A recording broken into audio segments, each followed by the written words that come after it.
So, in the last few lectures, we have been looking at Prandtl's boundary layer theory, versions of Prandtl's boundary layer theory with the assumptions that were made for the flat plate by doing a Blasius calculation. We also went ahead and actually saw that if the flow was accelerating or decelerating, how would the solution to Prandtl's boundary layer theory can still be written in terms of a similarity form, and further calculations like displacement thickness and skin friction. But all of this was relying on the fact that you could find a similarity variable, you could actually solve the problem.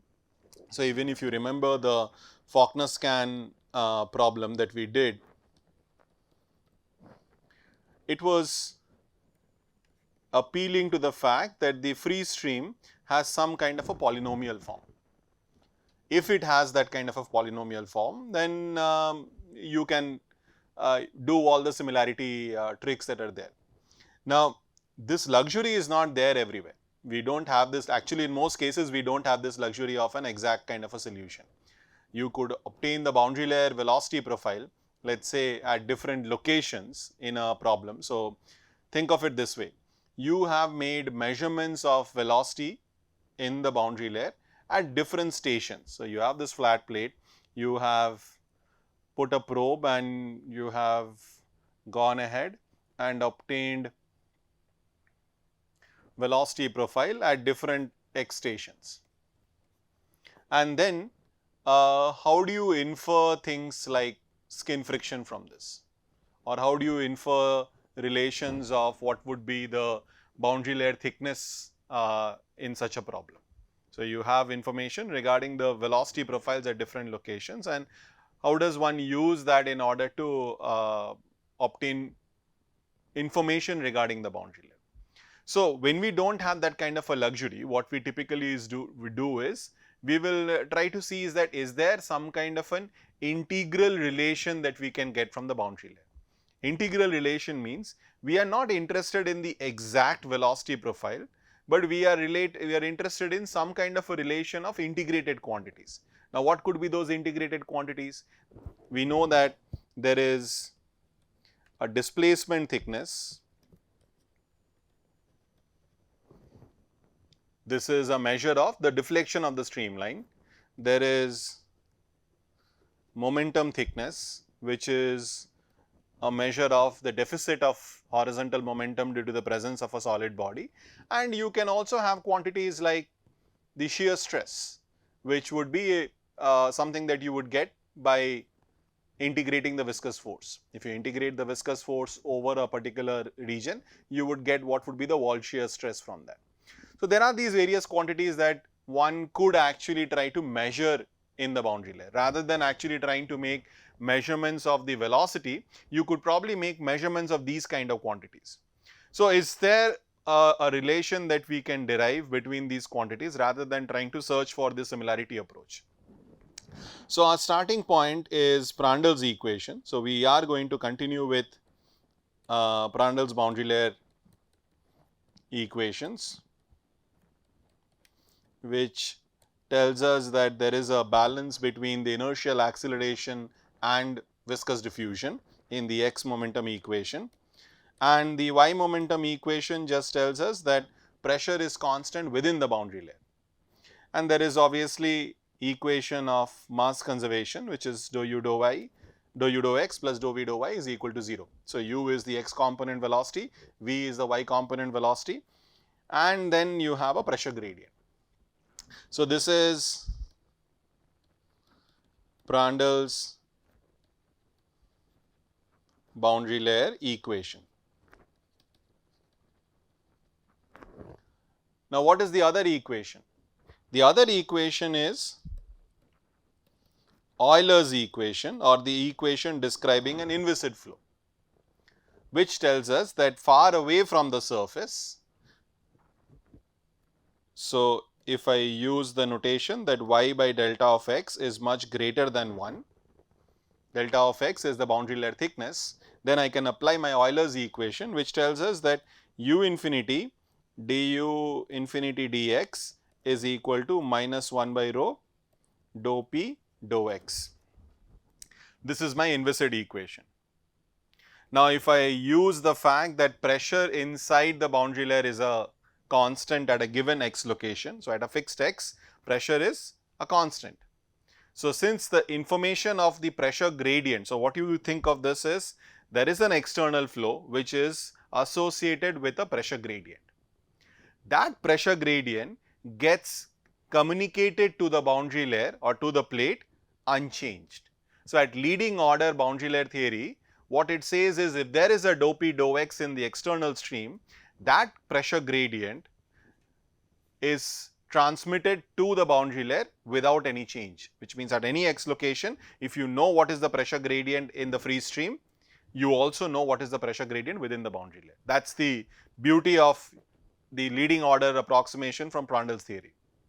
So, with this, I can write my equation, I can write Prandtl's equation as u dou x plus v dou u dou y, and instead of the pressure gradient, I am going to actually use u infinity dou u infinity. So, I will start by writing nu dou square u dou.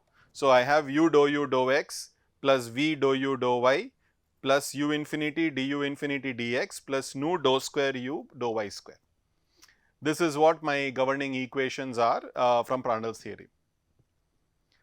Now, we are not looking for any similarity solution here because we do not have that kind of a luxury. We have an arbitrary u infinity of x. It's not even, I am not even trying to do a Falkner-Skan kind of a problem, which means that I am not assuming any polynomial dependence, etc. So, how do I go about solving this? So, what I will do here, I am basically going to add u dou u infinity dou x minus u dou u infinity dou x to the governing equation.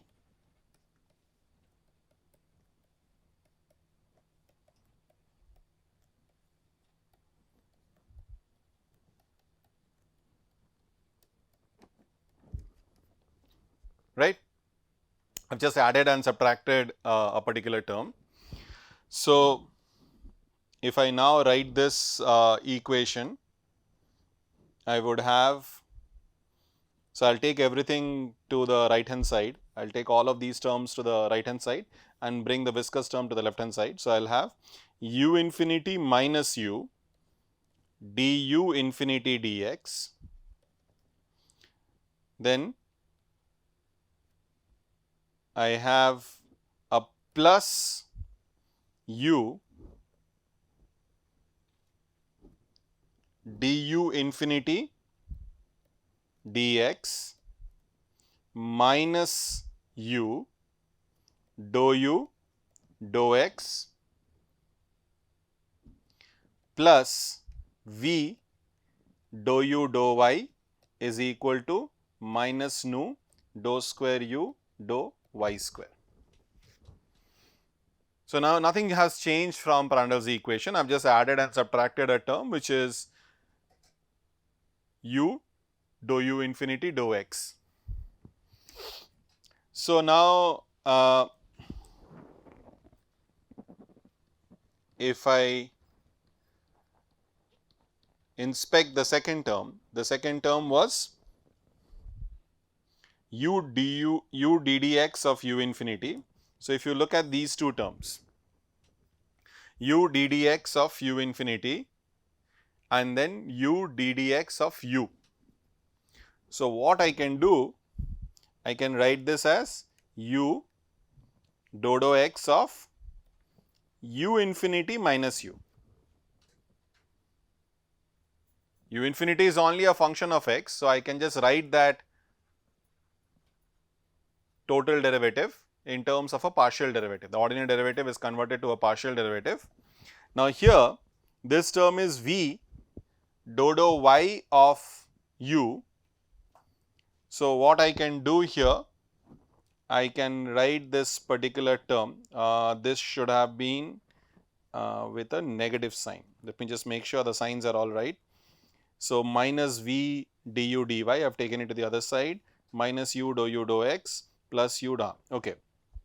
So, this minus v du dy I can write it as plus V u infinity minus u. That is because u infinity is only a function of x. I am looking at a free stream which varies only in the x direction. So, u infinity being a function of x, that gives me, allows me to write dou y as u infinity minus y.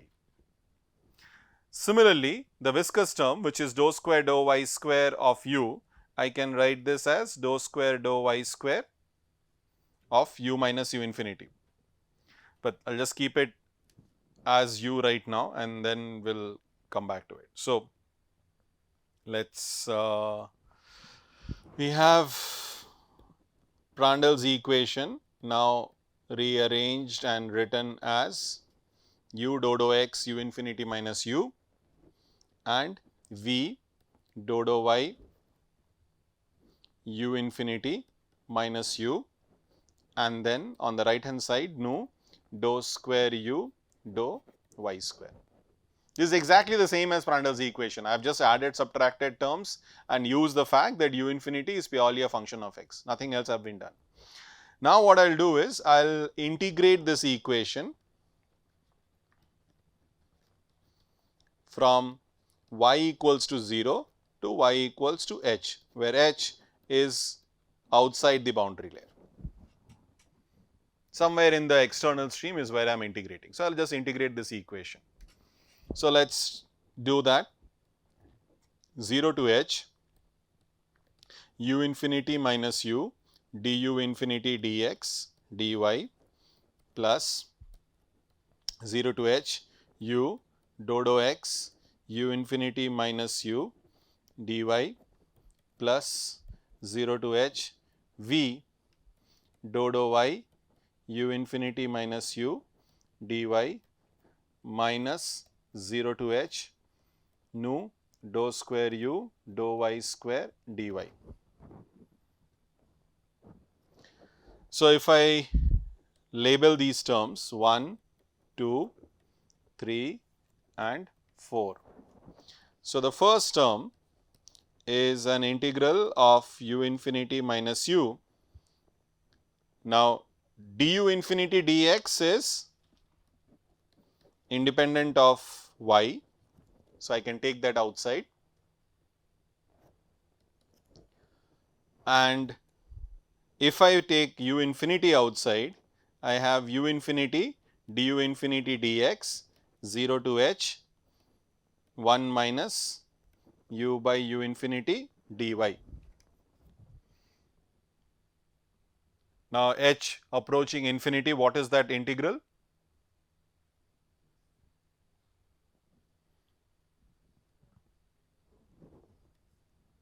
This is my displacement thickness.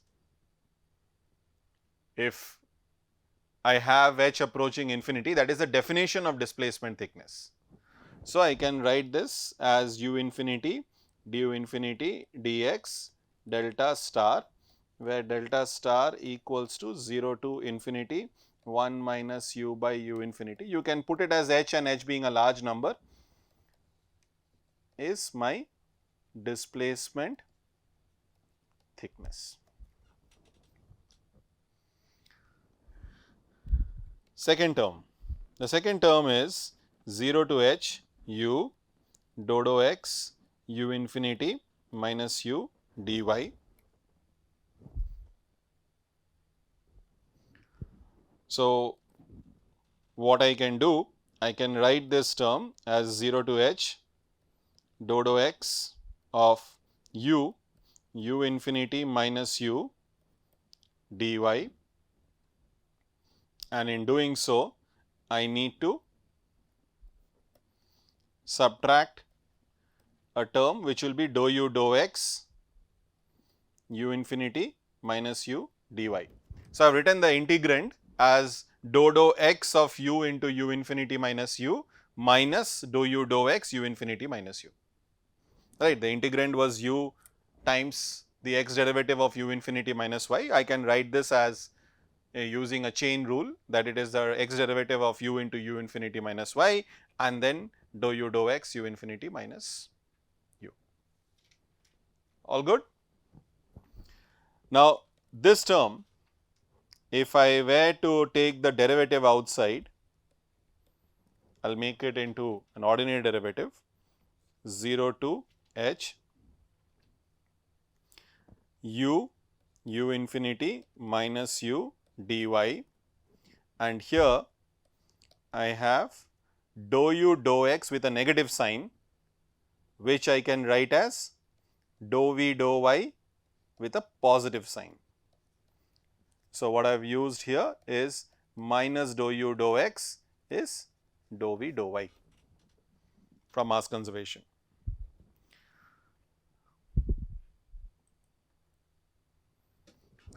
Now, there are two integrals here.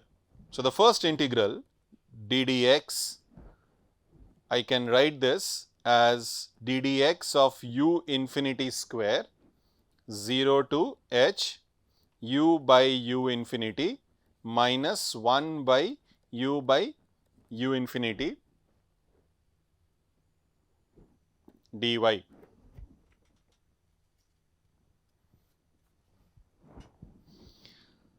And for the second term, what I can do is, I can write this now, I can do an integration by parts. So, I can write this as 0 to h, or before by parts I will just write applying the same trick of chain rule. Now, instead on this will be v dou dou y of u infinity minus u dy. So, dou v dou y u infinity minus u, these are all u, the x velocity, u infinity minus u, yeah. So, dou v dou y u infinity minus u is dou dou y of v times u infinity minus u minus v times dou dou y of u infinity minus u. I am just again using the same chain rule trick here. Now, what is this quantity? The first integral 0 to h, as h approaches infinity, u by u infinity into 1 minus u by u infinity of dy, that quantity is the momentum thickness. So, this is d dx u infinity square times theta, where theta as h approaches infinity of u by u infinity 1 minus u by u infinity dy is my momentum thickness.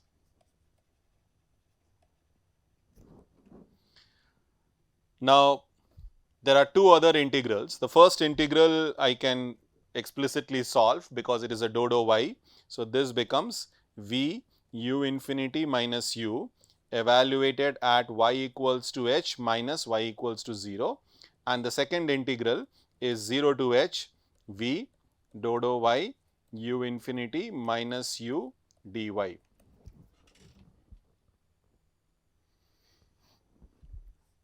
Now, this quantity is v at h u infinity minus u at y equals h minus v at 0 u infinity minus u evaluated at y equals 0. Now, what is this v of 0 into u infinity minus u at y equals 0? It is 0 because v of 0 is 0. U infinity minus u at y equals 0 is actually u infinity, it is non-zero, but v of 0 is 0, which is why it goes to 0. Now, what about this term? V of h in leading order of Prandtl's theory, we have seen that it does not vanish at the edge of the boundary layer, but u, the horizontal velocity, should approach u infinity at the edge of the boundary layer. So, this term goes to 0.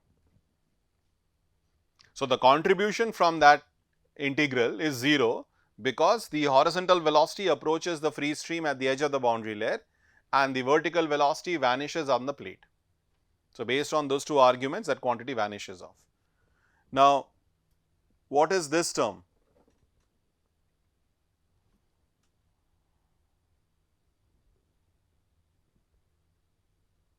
That term is basically integral 3, right? Integral 3 is what you have here now. So, in conclusion, your integral 2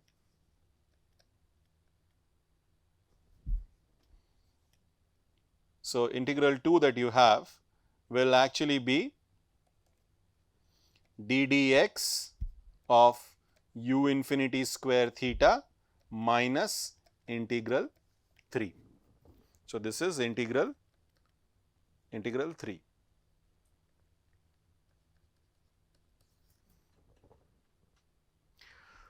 So, we have now almost everything that we need.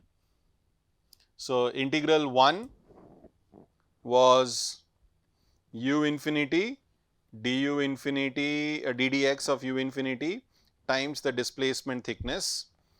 Integral 2 is ddx of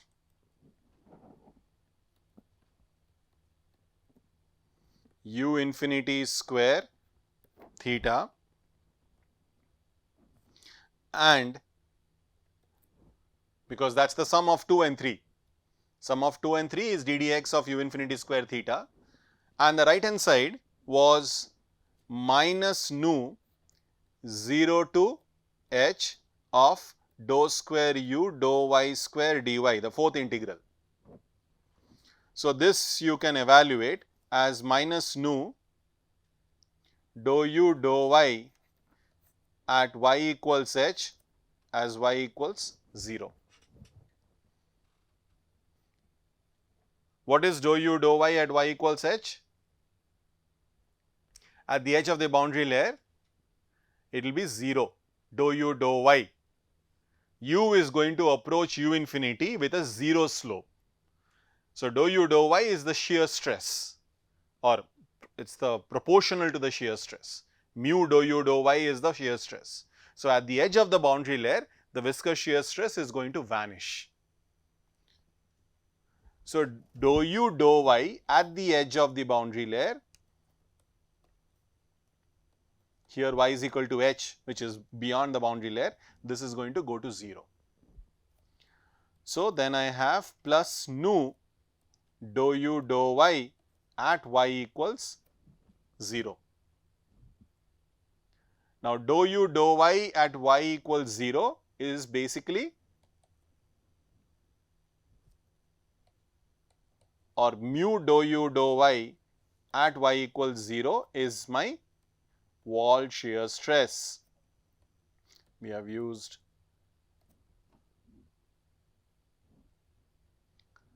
so, in conclusion, we now have a relation involving various integrated quantities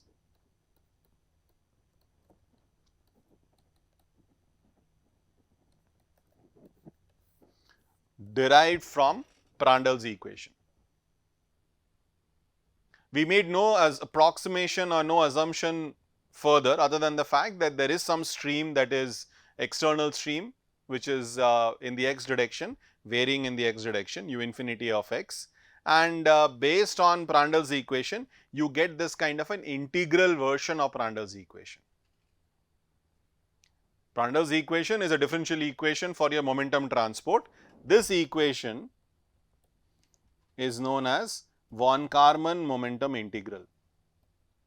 Von-Karman was once again a PhD student of Ludwig Prandtl, who after his PhD went to the US, became a faculty member of Caltech, and was responsible for the development of aerodynamics significantly in the early part of 20th century. So, there is a lab in Caltech called GALCIT, lab for aeronautical studies, which is predominantly was based on Von-Karman and then subsequently his students. So, this gives you another way of relating various integral quantities of boundary layer. You are saying I am not really trying to focus on the exact nature of the velocity field in the boundary layer, but I would like to actually get a relation between the free stream and boundary layer quantity. So, if the objective is to find the wall shear stress, if you were to get information regarding your displacement thickness and momentum thickness, you automatically have a relation for your wall shear stress. This has three unknown quantities: displacement thickness, momentum thickness and wall shear stress. So, obviously you need to provide information regarding at least two of these quantities in order to find the third one. So, it still is not a closed equation in that sense, and it cannot be, because you have started from Prandtl's equation and now what you have done is you have done an integral of that equation. So, this is like taking a moment of a differential equation and you arrive at this integral version of that equation. Now, the way we motivated this, the way we were discussing all of this, I said that Prandtl's equation in this integral form is what we are going to do.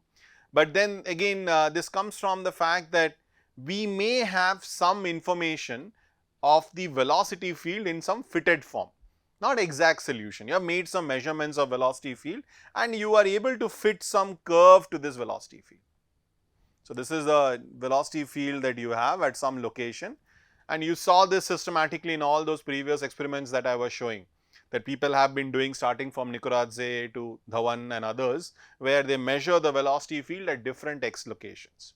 So, when they are making measurements of the velocity at different x locations, now you can say, instead of trying to look for an analytical solution of a Blasius type, can I fit a curve to this? Can I fit this with some kind of a function? Because if you are able to fit a curve to this, what that does is you can then try plugging in that fitted curve into these expressions, because if you remember, delta star is 0 to edge of the boundary layer. So, if I put this at, we did it at edge going to infinity of 1 minus u by u infinity dy. Momentum thickness similarly is evaluated far away from the boundary layer by u infinity dy, right. Wall shear stress is mu dou u dou y at y equals 0. Now, if you make an assumption based on fitting with data, that let us assume a certain velocity profile. If you assume a certain velocity profile, you are saying that u is some u infinity. So, this is again going back to how we are thinking of the velocity profile from a similarity kind of an approach, that you say that the streamwise velocity is equal to the external stream times some function of y scaled by the boundary layer thickness. Now, we are not going to look for a similarity solution or a differential equation from a similarity point of view, but we will say what would be the simplest form that you can choose. Now, the simplest form that you can choose for any fitting is a polynomial, right. That is the easiest thing that you can do. So, now what should be the degree of that polynomial? So, if I say that this function of y by delta of x is some constant a1 plus another constant y by delta of x, is that a good choice? Now, whether it is a good choice or a bad choice will be dictated based on what kind of physical conditions it should match at the plate and at the edge of the boundary layer. That is basically what it should do. So, let us take the problem that we have done and we will try to rationalize this. So, we will take the same 0 pressure gradient flat plate boundary layer. So, you have a flat plate, you have a uniform stream u infinity. So, u infinity is a constant. We have done this problem. We have worked this out. We know what exactly this is in terms of the Blasius problem. So, now we will try to see, instead of all those complicated third order nonlinear PDE, assuming some fitted form, does it help us? Now here the function that I have f of y by delta of x, what should this function do at the boundary layer, at the plate? So at y equals 0, my velocity should go to 0, right? That is not ambiguous. At y equals to delta, which is the edge of the boundary layer, what should happen to u? U should be u infinity. Here u infinity is a constant. Now, what else should we require regarding the, so these are the boundary conditions which we use in the Blasius problem. Now, besides that, is there anything else? Because now we are trying to fit the solution. So, physically what should happen to the solution? What kind of other boundary condition? Now, these are boundary condition which we didn't appeal to in Blasius theory. But right now, since we are using a fit, we have to think what other regularity condition should it satisfy. Regularity conditions like, what is the shear stress or the velocity gradient at y equals delta? What should it be? It should be 0. At the edge of the boundary layer, the fitted solution that I assume should approach a 0 shear stress. The velocity profile outside the boundary layer is a uniform stream. So now what we are trying to say is that, let's assume some fitted form, and then outside, so this is some y equals to delta of x at this x location. Here there is a uniform stream. For this uniform stream, what is the shear stress at y equals to, let's say, delta plus, evaluated from the outer region?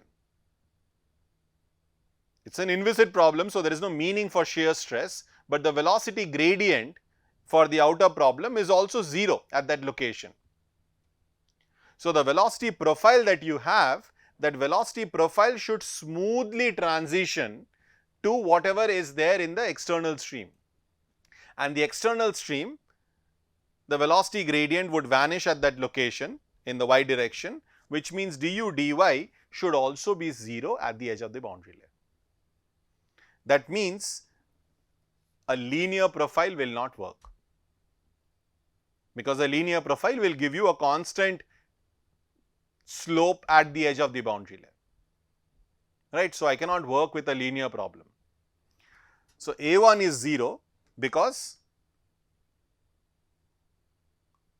u is equal to 0 at y equals to 0. So A1 is equal to 0 because u at y equals 0 is equal to 0. I cannot just have a linear part, I need to check, I should have a quadratic part. Now, is quadratic sufficient? So, I should satisfy the boundary condition of u equal to u infinity at y equals to delta and du dy equal to 0 at y equals to delta. So, I have to satisfy these two conditions at the edge of the boundary layer. Do I need to satisfy anything else?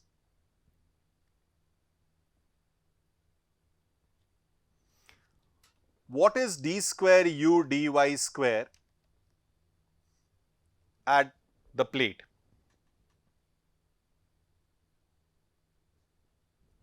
This is basically something that is going to become important also when we move to the next topic. So, let us look at the equation. This is my governing equation. At the plate, so what is Prandtl's equation at y equals 0? LHS is u dou u dou x plus v dou u dou y. RHS is u infinity dou x of u infinity, which is basically from my pressure gradient, and then the viscous term. So, what is the LHS at y equals to 0? The inertial acceleration, what is it at the surface or at the plate?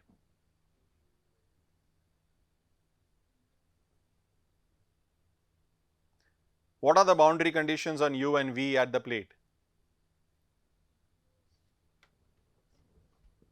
It's the easy answer. U is 0, v is also 0, which means on the surface, on the plate, the inertial acceleration is identically 0. And this actually, now if you go back to the entire first lecture of boundary layer theory when we started out, we were trying to rationalize that viscous terms are indeed important close to the surface. Now you can actually see that viscous terms are the only thing that survives on the surface, because the fluid acceleration vanishes on the surface.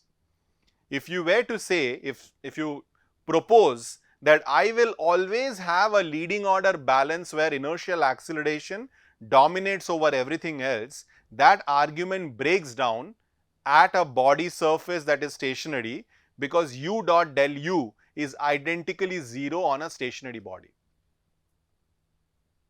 because u is 0, as simple as that. The fluid velocity is 0 on a stationary surface, which means the acceleration of the fluid on the surface is identically 0. So, if you were to apply momentum balance on the body surface, the competing effect has to come from viscosity, otherwise pressure gradient is unbalanced. So, this is again now on hindsight, you can go back to our earlier discussion on the motivation of doing boundary layer theory, and you can think of it in this particular manner, that if you were to start moving towards a surface, there are 3 terms in your governing equation. Navier-Stokes has 3 primary terms in steady state: inertial acceleration, pressure gradient, viscous force. Now, if you think of measuring these quantities, you can do this in a simulation if you want. Whatever I am saying, these things you can do in a more precise manner in a simulation, but think of it as a thought experiment. You are at a fixed x location and you are moving towards the plate, and you are measuring each of these quantities: rho u dot del u, dou p dou x, mu del square u. What you will observe that when you are looking at high speed flows, the viscous force or the viscous term is negligible when you are far away from the plate. And at the plate, exactly at the plate, the inertial acceleration is 0. Which means as you move towards the plate, gradually the relative dominance of acceleration to viscous forces is going to switch. So, boundary layer is precisely that region where you can no longer ignore viscous effects, because inertial accelerations are also becoming weaker and weaker as you get closer and closer to the surface. We argued by saying viscous forces cannot be dropped because they are not negligible. Now I am arguing using a different line of thought, saying that inertial accelerations are getting weaker and weaker as you get closer and closer to a surface. Right? So, this is what tells us that on the right hand side, obviously it should also be 0, they are in balance, which means for a steady flow described by Prandtl's theory, dou square u dou y square is actually equal to minus 1 by nu u infinity dou u infinity dou x, which actually if you think of it came from pressure gradient plus 1 by mu dou p dou x.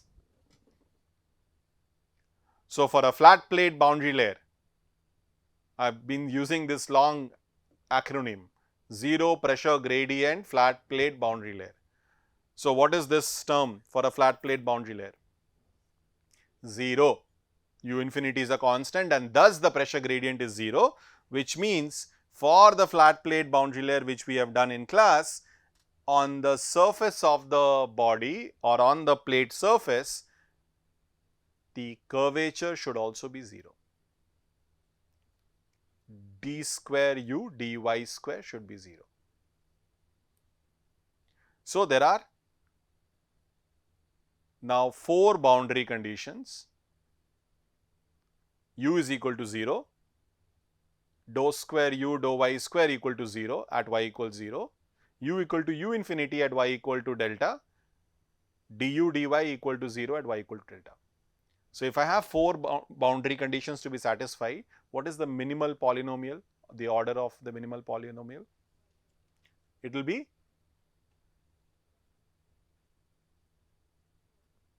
a third order polynomial if I can consider the homogeneous term.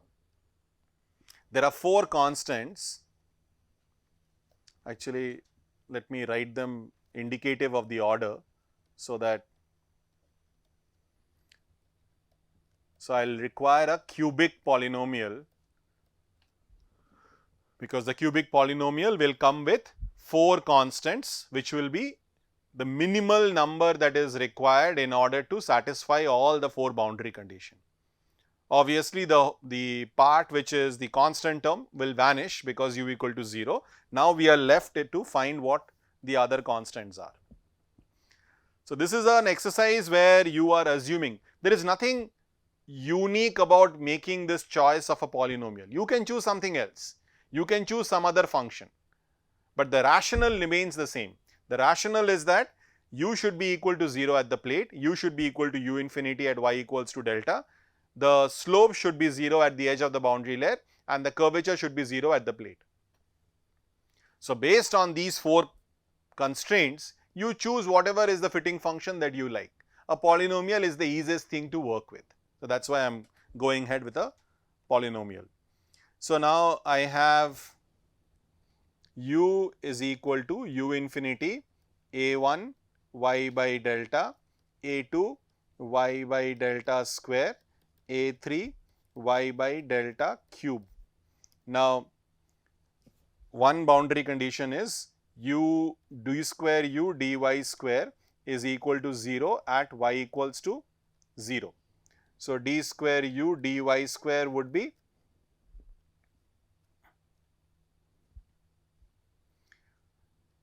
u infinity, the first term will vanish off and I will have 2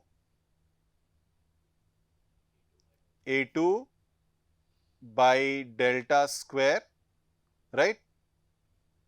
So, I will have y square differentiated twice, which will give me 2, and here this will be 6 a3 y by delta cube, right. So, if this has to be 0 at y equals 0, what is the conclusion? This has to be 0 at y equals to 0. What would be the conclusion? A2 is 0. So, our life gets slightly easier. So, u is now u infinity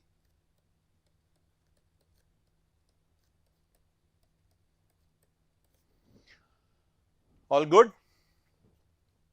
Fine. Now, what is the other boundary condition? Du dy is equal to 0 at y equals to delta, which means u,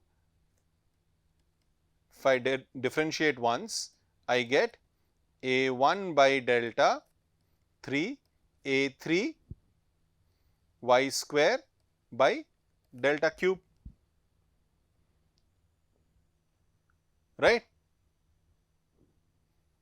Now, this should be 0 at y equals to delta.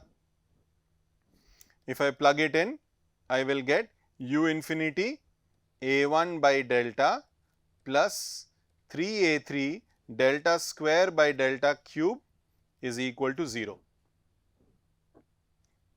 which means a1, all terms are good. Is there anything that I think it's all fine, right? Yeah.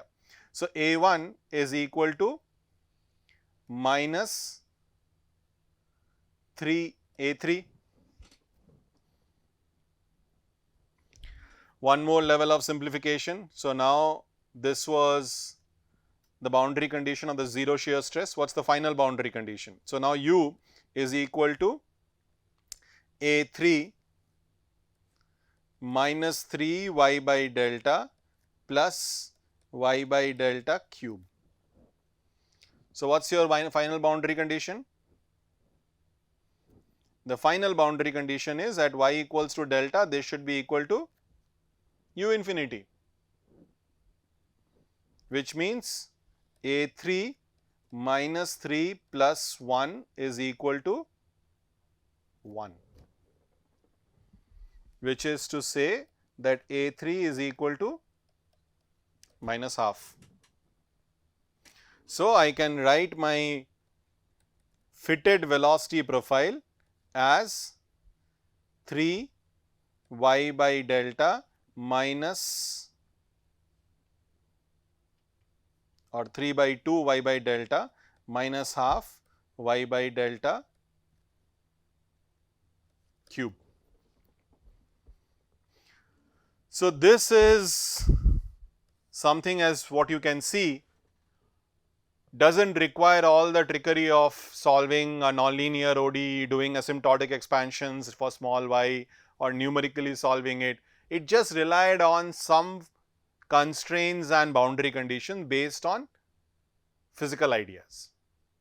There are boundary conditions which we already knew, that velocity should go to 0 at the plate, velocity should match with the free stream at the edge of the boundary layer. Then there are constraints or other conditions that come from physical intuitions, that the velocity gradient should vanish at the edge of the boundary layer and the curvature should be equal to the acceleration at the plate, which in this problem is 0, and thus it is equal to 0. So, with all that constraint, we are able to just get this cubic equation, and the advantage of the cubic equation is not just in terms of how simple the whole approach was. You can now actually do calculations for delta, theta, displacement thickness, momentum thickness, as well as wall shear stress. So, if I now try computing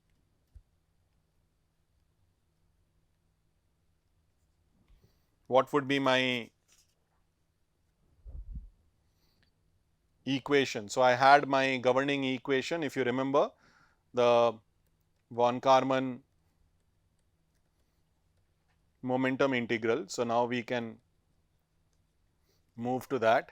So, the Von-Karman momentum integral gave u infinity ddx of u infinity delta star plus ddx of u infinity square theta is equal to tau wall by rho. Okay. How many of these terms would survive?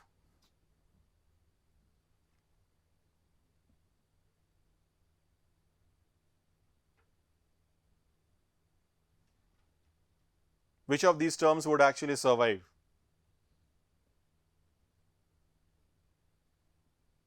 What happens to the first term? What problem are we doing? We are doing zero pressure gradient flat plate boundary layer. What is the nature of the external stream? Uniform flow. So, what is the first term? 0. For this particular problem, for zero pressure gradient flat plate boundary layer, the uniform stream is what we are looking into. So, ddx of u infinity is 0. So, we do not need to do a computation of a displacement thickness here. So, now if you see, there are two terms here.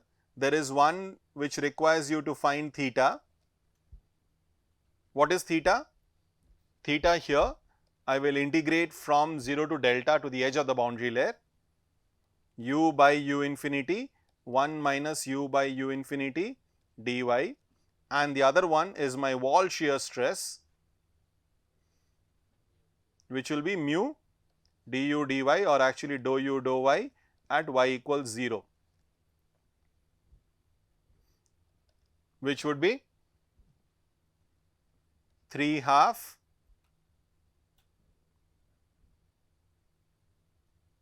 u infinity or mu u infinity by delta, right. From this, du dy at y equals 0 is 3 u infinity by 2 delta.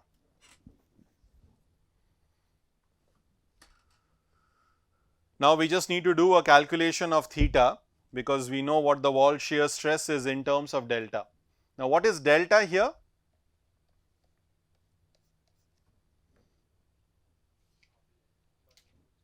It's the edge of the boundary layer. Do we know that right now? We don't. We have no idea right now what is delta of x. So the exact location or where this polynomial profile or the cubic profile transitions into the uniform stream, that is right now unknown. So we have to find that. For reference, do you remember what was the boundary layer 99% thickness from Blasius? Can you look that up and tell me what it was?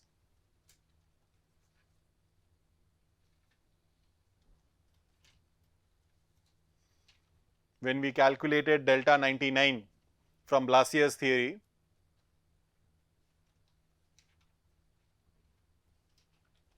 what was the value?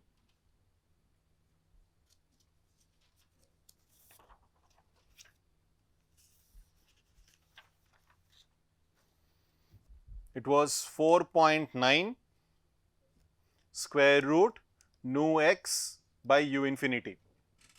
So these are Blasius information. And what was your wall shear stress?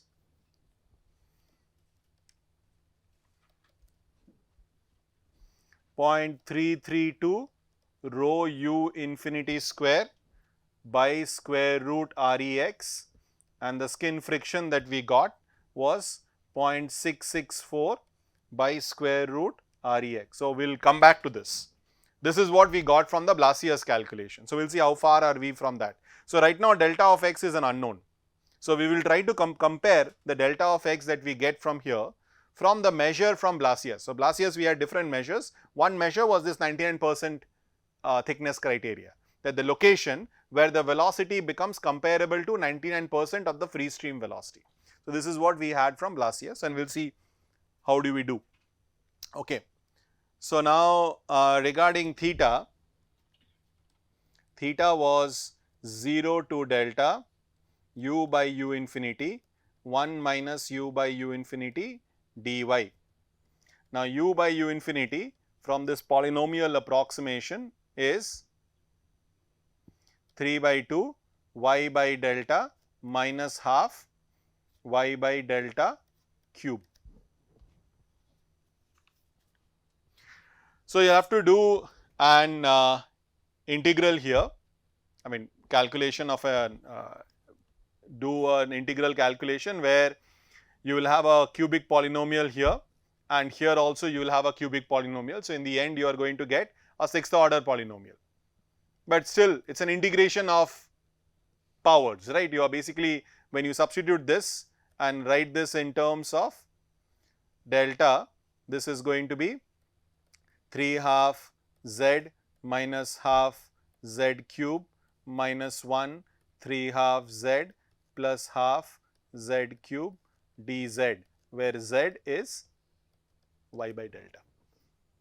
So this entire thing is just a number, just an integration over a series which has highest power as 6. So once you do all of that, I will not bore you out with that integration of just some polynomials. This entire exercise will give you 39 by 280 delta. That is on integration of that 6th order polynomial. So we have the wall shear stress is 3 mu u infinity 2 by delta. So going back to our equation, this is ddx of u infinity square theta. There is, the first term has vanished, the first term was this. We don't have to compute the displacement thickness because u infinity is a constant, and on the right hand side it is wall by rho.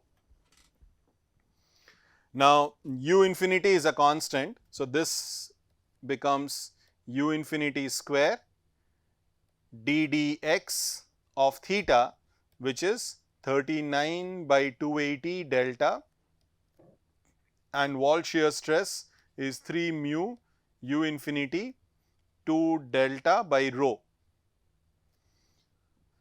So, my differential equation for delta turns out to be delta d delta dx is equal to 3 by 2 into 280 by 39, and this is nu by u infinity. I hopefully got all of it right. Okay.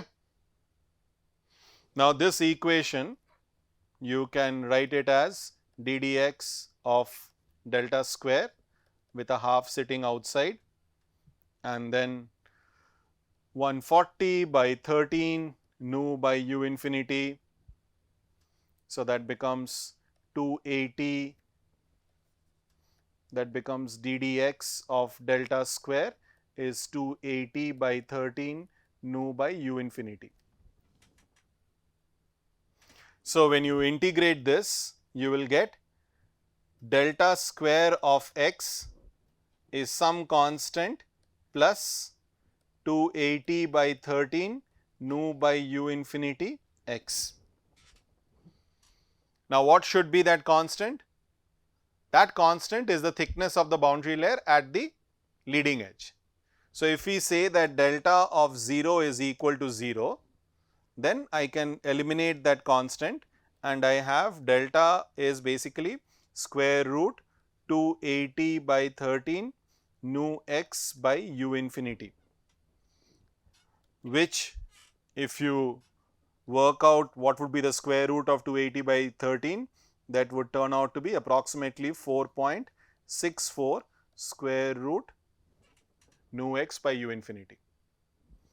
Remind yourself from Blasius,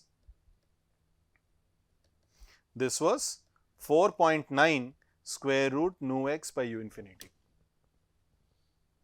So, an approximate method using this polynomial version combined with Von-Karman integral is giving you a result that is remarkably close to what you got from that very fancy theory that you get from a similarity variable and subsequently the nonlinear ODE and solving it numerically.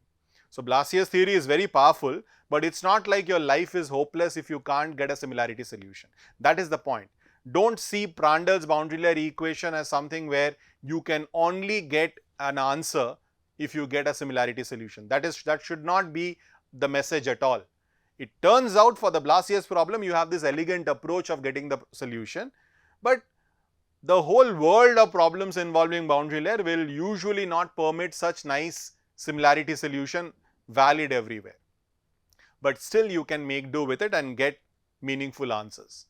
So, you got an answer for the thickness, but obviously we have one more quantity that is of use, that is my wall shear stress.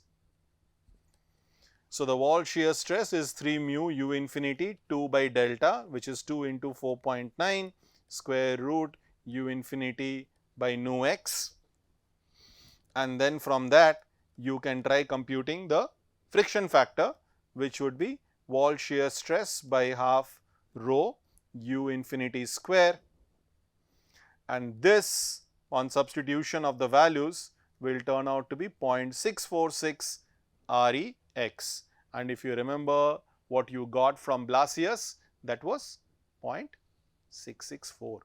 So, Blasius teaches us that Cf from Blasius is 0.664 square root Rex.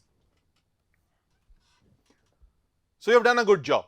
We have done a good job at basically taking this kind of an approximate approach, fundamentally knowing that the world for this kind of a problem is given by Prandtl's equation. That is our starting point, arriving at this integral equation and then using these kind of approximate form. So, this kind of a polynomial form is known as Polhausen's approach or Polhausen's velocity profile, where you say that it's okay if I can't get an exact differential equation or an exact solution, I can still make these rational arguments on what should a typical fitted velocity profile be?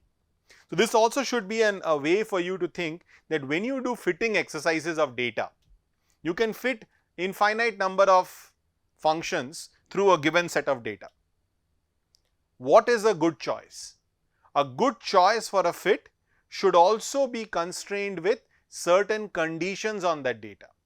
If you just take the velocity profile from an observation and say what function should I fit to, there is no unique answer. You can fit with anything. You can take any functional form and you can fit that data. The choice that you make should also subsequently be constrained by the fact that it should match with certain boundary conditions or certain physical constraints. Like for instance here, that the curvature of the velocity profile should vanish at the plate because there is no acceleration in this particular problem. The free stream is uniform stream, which is why it should vanish. If the free stream was accelerating or decelerating, then at the plate the curvature cannot be 0. The curvature would be non-zero. We saw that in the Falkner-Skan problem. In the Falkner-Skan problem, when we ended the calculation, we said at the plate surface, it can be concave or convex depending on whether it is accelerating or decelerating. If you remember the nature of the curve, the slope was changing sign. We were discussing that the wall shear stress keeps decreasing as that exponent of that flow keeps getting smaller and smaller, and eventually for a value of minus 0.09, the wall shear stress vanishes off. The wall shear stress vanishing off, what does it mean? It has got to do with the fact that what would be the curvature at that particular location, right? So these are the constraints that we are using with which you can get an approximate answer for it. So that's a very powerful approach that you can use for getting approximate solutions for boundary layer problems. Okay, with that I'll close here.